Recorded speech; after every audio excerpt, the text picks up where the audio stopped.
extent, we'll find out tonight on the ESPN show if Jordan is a finalist for the Mackey Award that comes out at 5 o'clock on ESPNU. Jordan, I'm going to ask you what I asked DJ. I mean, how do you guys not go into this week saying, those guys just lost to the Citadel? I mean, that's just kind of makes you chuckle when we found out about the Citadel kind of thing. So, I mean, it's no bigger game than the rest of them. They are having a pretty bad season, but I know they're going to play us their hardest just because it's a rivalry game. So we definitely got to prepare with a purpose and hopefully have our best week of preparation. Is there something that you have to tell the younger guys in order to kind of get them prepared for, even though South Carolina maybe 3-8 coming into this game? Is there something you have to tell them just to get them? You really can't tell them what the rivalry is like until they actually make that trip up to Columbia, because I had to do that freshman year, and it was just they legitimately hated us, and that's basically when I found out why the rivalry was the way it was. And so yeah, really, there's nothing we can tell them. We can hype it up as much as we want to, but really they won't understand it until we get to that atmosphere down there. What was your initial impression of the rivalry once you got down there and played that game? It was just crazy. After we lost, we were all just so down. And then walking on the field, people throwing stuff at us, I just felt like they really hated us. And so, I mean, I was just really excited to play them again next year. And then we ended up winning, so it felt good. Who do you think they'll hate more this year, you guys or their own team? See, that's a hard one. I think we're about the same. We're about evenly matched.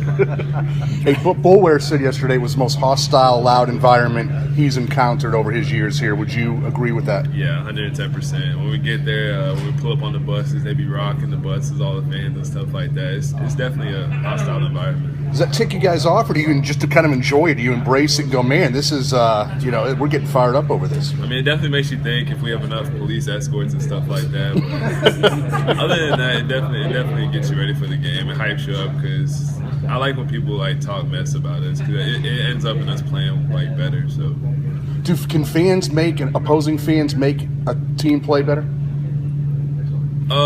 Yeah, it's just how you take it, how you perceive it. So for me, when people talk mess, I guess you could say, it hypes me up to play better, play my best game almost. And then some people collapse with all the pressure from all the people talking. So it just depends on who you are, kind of thing. Jordan, Gabo said to us earlier, he said, this has been a very easy football team to coach. What do you think about that?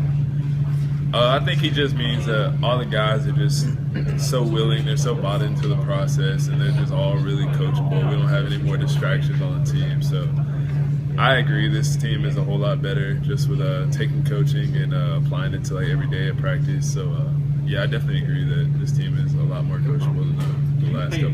Do you pay attention when you walk in the rooms and you see the clock counting down, or does that matter to you when they started that?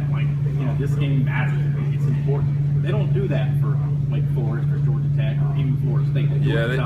They definitely make a bigger deal about it. But I feel like this rivalry is more for in-state players. So me being from Florida, I had my rivalries back home, but this is kind of a rivalry where I'm just here to help out, just help the team win, kind of thing. Because I don't have any friends up here to brag to about it, or anybody that goes to South Carolina. So yeah, they definitely have the clock that counts down the whole year for the South Carolina game. So. They definitely put this game higher up on the map when we play, so we're just going to have to, like I said, prepare with a purpose and just go out there and win on Saturday. Jordan, you look at where this game was a couple years ago, both these teams ranked. Now it's a 3-8 South Carolina team, and you guys are the #1 team in the country. Does it feel different going into it? Like I said, not really, just because we know we're going to get their best ball. So it's definitely going to be a tough game. All these rivalry games, you never know how it's going to end up. You might have a terrible team and a really, really good team, and the really terrible team is going to win. So you really just don't know with these kind of games. It's just all emotion kind of thing. So it'll be exciting to see all these games unfold this weekend. Ben Boulware talked yesterday about the SEC bias in media that's present, and said it's kind of annoying that even though you're the #1 team, you turn on the TV and you see a lot more talk about Alabama or some other teams than Clemson. Is that getting on your nerves too, or is that just kind of a personal thing? I'm not going to say I agree with the people, but Alabama has definitely earned their reputation in college football just from winning so many national championships back-to-back. So I feel like if we make this run this year, we're just going to, like I said, just start building our reputation.